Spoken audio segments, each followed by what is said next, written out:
This is an urgent Kaiser emergency broadcast. Attention residents, containment breach has an signature. Your containment breach, residents, containment breach, imagine emergency broadcast.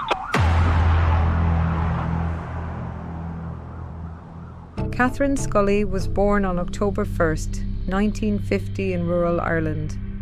By the time she reached adulthood, she had learned to navigate the complexities of life with a steely resolve. In 1970, fate brought her to Dublin, where she met Tom Nevin.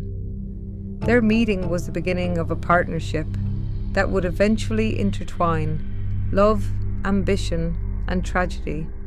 By 1976, Catherine and Tom were married in Rome, a romantic but measured beginning to a union that would soon grow far more complicated. Over the next decade, they prospered quietly. The couple acquired 2 houses and ran a pub in Finglas, Dublin.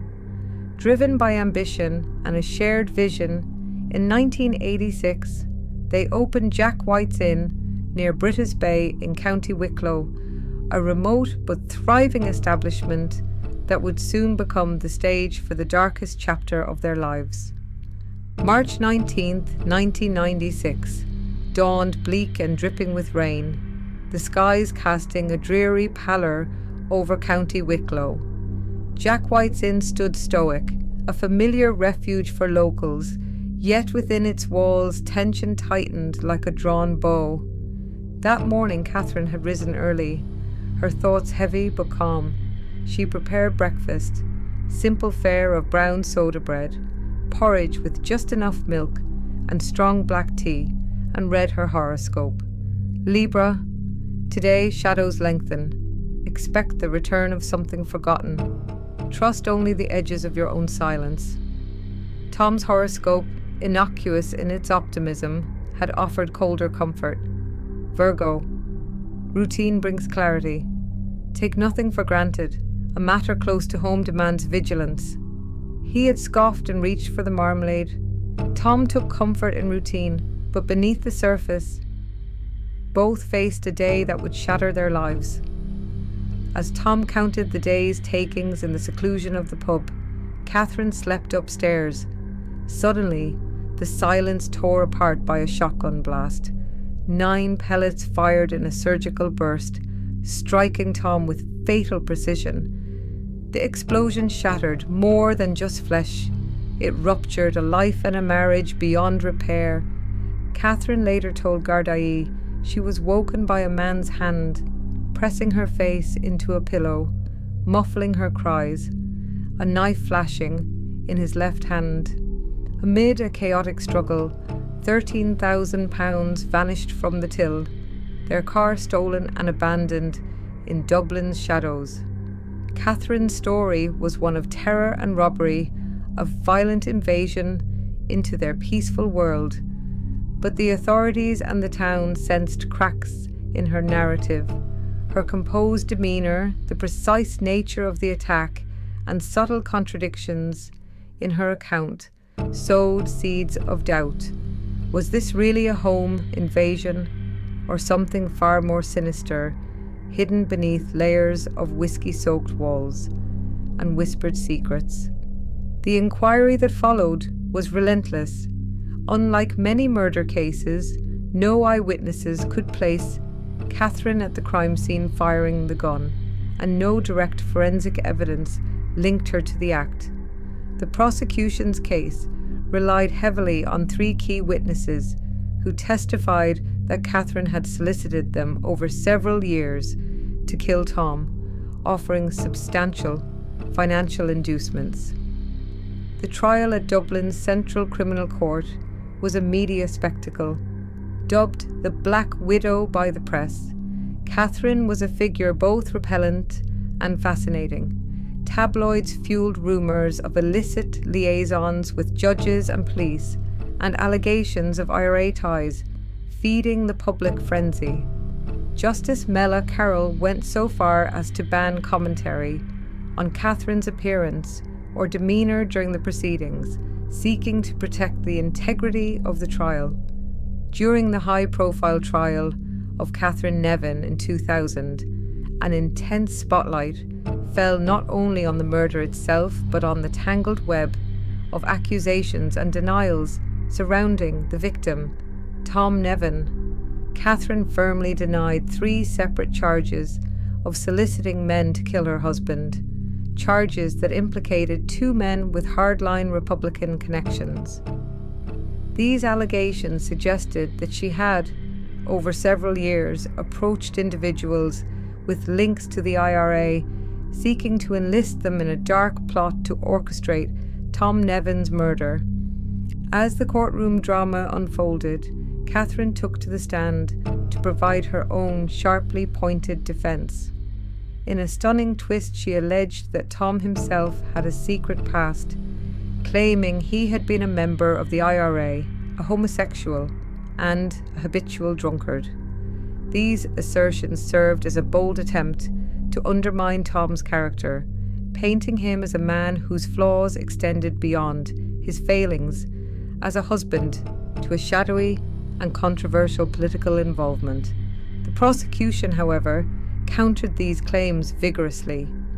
Witnesses, including former IRA member Jerry Heaps, testified that Catherine had repeatedly tried to persuade them or others to kill Tom, even asking one former Sinn Féin member to arrange an IRA hit on him, during what was described as a staged robbery.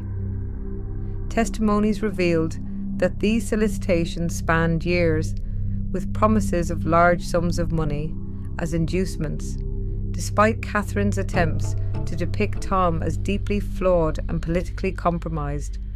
Members of his family and other witnesses emphatically denied any IRA ties or the other damaging personal accusations Catherine made during the trial. The court also heard that aside from allegations of murder plots, there were rumours and sensational claims of affairs Catherine purportedly had with prominent figures, including a local judge and a senior police officer, claims that added further colour, if not chaos, to the trial narrative. Judge Mella Carroll, presiding over the case, later castigated Catherine for attempting not only to orchestrate her husband's murder, but also to assassinate his character, noting that her layered denials and accusations seemed designed to cloud the truth. The entire proceeding painted a picture of a woman who used manipulation, both in life and in court, to fashion a narrative that might exonerate her, even as the evidence stacked against her. For 42 days, the courtroom buzzed with conflicting testimonies, innuendo, and legal duels. The 3 men who claimed to have been approached by Catherine, John Jones, Jerry Heaps, and William McLean, presented stories of her offers of £20,000 to £40,000 to have Tom killed in a staged robbery to claim insurance money. Her defense highlighted inconsistencies in their accounts, including admissions of criminality and coercion, and argued the evidence was entirely circumstantial. Despite this, after 5 days of deliberation, the longest in Irish history at the time, the jury returned unanimous verdicts of guilty on all charges, the murder of Tom Nevin and 3 counts of soliciting others to kill him. The presiding judge condemned Catherine as an assassin of body and character, sentencing her to life imprisonment. The verdict crystallized public perception of her as a cold and calculating predator, a woman who loved power and victory above all else. In summary, Catherine Nevin's courtroom defence was marked by fierce repudiation of the charges against her and a strategic, if controversial, attempt to cast doubt on her husband's integrity and background. Yet, the weight of witness testimonies, the consistency of multiple solicitations to murder, and the court's careful scrutiny ultimately led to her conviction. This chapter of the trial underscored the dark complexity of a tragic marriage entwined with political intrigue, personal vendettas, and the devastating consequences of betrayal.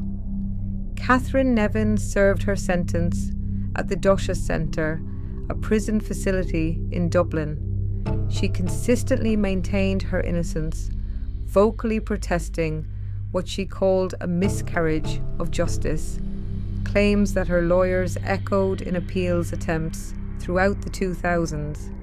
All appeals and applications to overturn or re-examine her conviction were denied, including a failed 2010 bid to have her conviction declared a miscarriage of justice. Within the walls of confinement, Catherine's fierce will remained unbroken, but fate dealt a final cruel hand. In 2016, she was diagnosed with an aggressive, inoperable tumour in her brain. Given months to live, she was granted compassionate release in late 2017 to spend her final days outside prison in hospice care. On the 19th of February 2018, Catherine Nevin died at age 67. She left behind no confessions, no regrets explicitly recorded, only silence and suspicion. Her story, however, did not end with her death. Jack White's Inn, once bustling under their stewardship, now stands empty on cold March nights. The air lingers with the memory of gunpowder and fading perfume, whispering a story of betrayal and unanswered questions. Catherine Nevin's legacy is a dark tapestry woven with ambition, love twisted into violence, and the shadowy complexities of human nature. Whether one views her as the cold black widow who orchestrated murder or a victim of flawed justice, her story remains etched into the annals of Irish criminal history, a tragic fable of power, greed, and the deadly consequences of wanting more. Thank you for diving into the gripping and complex story of Catherine Nevin with me. If this deep exploration of true crime fascinated you, please like this story to show your support. Share it with friends who appreciate intriguing narratives, and subscribe for more chapters and detailed accounts of history's most compelling cases. Your engagement helps keep these stories alive and ensures you never miss a dark tale or hidden truth. Stay curious, stay thoughtful, and I'll see you in the next story.